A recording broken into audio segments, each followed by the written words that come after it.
Olá, hoje eu estou aqui para tratar de um tema bastante interessante, relacionado à contratação de terceirizadas, de profissional autônomo e o que tudo isso tem a ver com a tão falada pejotização. É legal esse tema porque hoje a Justiça do Trabalho e toda a regulamentação do trabalho ela tem sido mais voltada para proporcionar e para possibilitar novas modalidades de trabalho, sem que isso implique uma fraude à legislação trabalhista ou contratações ilícitas, certo? Então vamos começar pela terceirizada. O que é isso? A terceirizada é uma relação entre empresas, necessariamente uma contratação de uma pessoa jurídica com outra pessoa jurídica. A contratante, que é chamada tomadora dos serviços, e a contratada, que é a prestadora dos serviços. A contratante, a tomadora, ela pode contratar uma prestação de serviços relacionada a qualquer atividade da sua empresa, seja atividade meio ou atividade fim. Isso está pacificado, não se discute mais, certo? Os empregados da prestadora de serviço, eles têm um vínculo de emprego com a prestadora de serviços. Então, eles vão ter um contrato de trabalho com a prestadora de serviços. A tomadora, ela tem uma relação com a prestadora de serviços e aí é uma relação do direito civil, uma relação negocial entre as empresas. Desde que não seja caracterizada uma fraude, desde que os empregados da prestadora de serviços não comecem a se subordinar diretamente à tomadora, uma vez que o risco da atividade, uma vez de que a tomadora está transferindo a realização daquela atividade para a prestadora, a relação da tomadora com os empregados da prestadora de serviços, ela vai ser uma relação de responsabilidade subsidiária.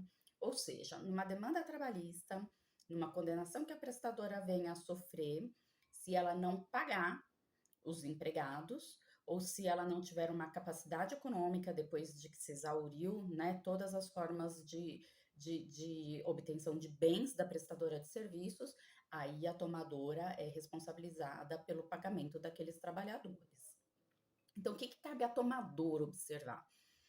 Existe inclusive uma regrinha na legislação relativa a um valor conforme um escalonamento de capital social da prestadora de serviços que a tomadora deve observar, porque a tomadora ela tem o dever de observar se a prestadora de serviços tem uma capacidade financeira para desempenhar aquela função, para fazer aquela prestação de serviços, certo?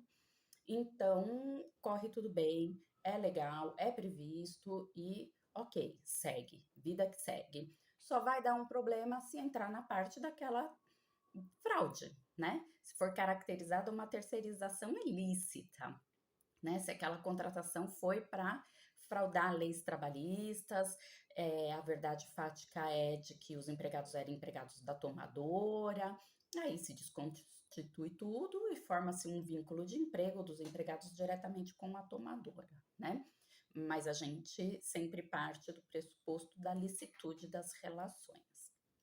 Bom, com a reforma trabalhista, é, ficou totalmente também sanada a questão da contratação do profissional autônomo. O que é isso? O profissional autônomo, ele já é uma pessoa física. Então, o contratante, que pode ser uma pessoa jurídica ou uma pessoa física, contrata um profissional autônomo para desempenhar lá um determinado trabalho. Então, um pintor para pintar uma parte da fábrica, um eletricista para fazer uma manutenção, o advogado para fazer uma defesa trabalhista, e assim diversos profissionais autônomos ou profissionais liberais podem ser contratados sem que seja caracterizado um vínculo de emprego, como a própria palavra diz. Aquele profissional, que pode ser pessoa física ou pessoa jurídica, ele vai prestar um serviço, né, que até pode ser continuado, até pode ser de forma pessoal, mas o que não pode ter? A subordinação e a gestão, a administração da realização daquela atividade, ela é exclusiva do profissional autônomo. Se for caracterizada uma subordinação jurídica, né? Uma subordinação onde ele recebe as ordens para a realização do trabalho do contratante, da empresa contratante ou da pessoa contratante, aí pode ser descaracterizada a autonomia desse profissional e pode ser caracterizado o vínculo de emprego.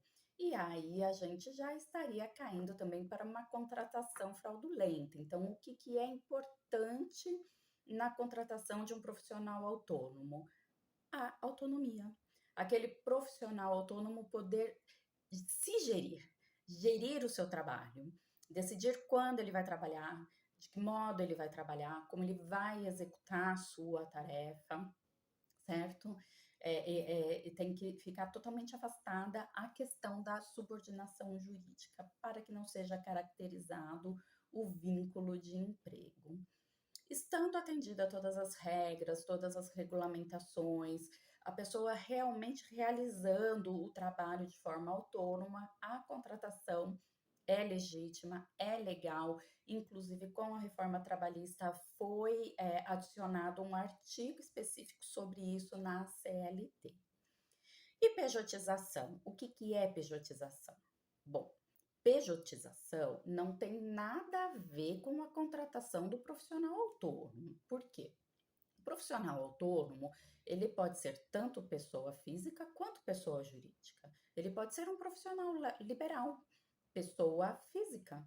Ele não precisa necessariamente ter um CNPJ para ser um profissional autônomo, certo? Pejotização também não tem nada a ver com terceirização, porque terceirização é uma relação entre duas empresas necessariamente. Tem que ter aí um vínculo negocial entre dois CNPJs. Pejotização, no meu modo de entender, é uma expressão dada, num primeiro momento, para uma contratação ilícita. Quando na realidade se quer ter um empregado, mas para burlar as leis trabalhistas ou para, né, ter menos incidências tributárias, enfim, se contrata uma pessoa que não vai ter autonomia nenhuma na situação fática, vai responder ordens, não vai ter gestão sobre suas atividades, não vai poder se fazer substituir, enfim. Só que a empresa contratante ou a pessoa contratante coloca como uma condição da contratação que aquele profissional tenha um CNPJ, que ele faça um CNPJ para poder emitir nota fiscal e para poder dizer que ele é um profissional autônomo porque ele tem um CNPJ. Não pode. Se na situação fática não existir autonomia, a gente cai de uma forma inevitável para a questão do vínculo de emprego, né? Então, isso que seria a pejotização, seria se criar uma situação para tentar se dizer que aquela situação não é aquela situação, certo? Fui um pouco confusa, mas é isso. Confusa só para descontrair um pouco. Mas qual que é o ponto? O ponto é que com a reforma trabalhista e com a modernidade das relações, com a modernização da sociedade, com a evolução da sociedade, com uma quantidade muito grande de trabalho informal, com uma quantidade muito grande de pessoas constituindo CNPJs como um mês para poder, de alguma forma, ter uma contribuição com o INSS, poder ter uma aposentadoria, poder ter um auxílio acidente, enfim, ter um pouco de resguardo, sair da informalidade, vamos dizer assim. A gente tem visto decisões, tanto na Justiça do Trabalho, mas agora muito mais recentemente do Supremo Tribunal Federal, no sentido de se prestigiar as relações modernas de trabalho, né? No sentido de prevalecer a situação fática do modo que ela é, qual era a intenção realmente das pessoas. Então, recentemente, o STF julgou que uma médica que trabalhava com um CNPJ para um hospital e que estava reclamando um vínculo de emprego, dizendo que na verdade ela era empregada e não autônoma ou pessoa jurídica, que, enfim, se ela não tivesse CNPJ, ela não poderia prestar o serviço, não seria contratada. O STF entendeu que ela estava dentro da autonomia dela, sim, que aquela relação era válida, não reconheceu o vínculo de emprego, até porque ela tinha o CNPJ em data muito anterior ao período que ela prestou trabalho para aquele determinado hospital. E o STF derrubou todas as decisões da Justiça do Trabalho que tinham seguido até o Tribunal Superior do Trabalho, justamente sob o fundamento das relações modernas de trabalho. Então, este é o ponto. A gente precisa observar o que está acontecendo. Lembrar que na Justiça do Trabalho se busca a verdade real, se busca a situação fática daquilo que realmente aconteceu. Então, a verdade ela sempre prevalece a qualquer documento, a qualquer papel, a qualquer CNPJ, por exemplo, mas a gente já vê algumas mudanças de entendimentos e que, se dentro daquela situação fática as duas partes aceitaram e de fato trabalharam daquele modo, é possível que se prevaleça mesmo não se reconhecendo um vínculo de emprego, mesmo não formalizando isso para trazer toda a proteção das leis do trabalho.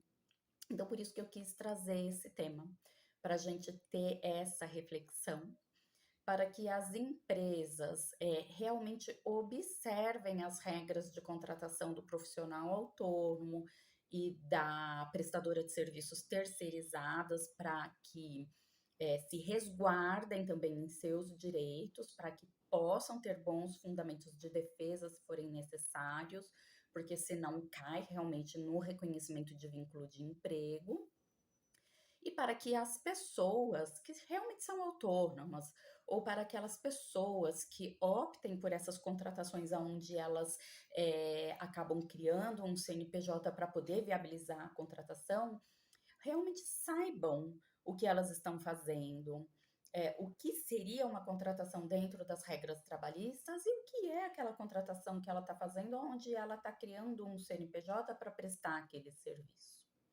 certo?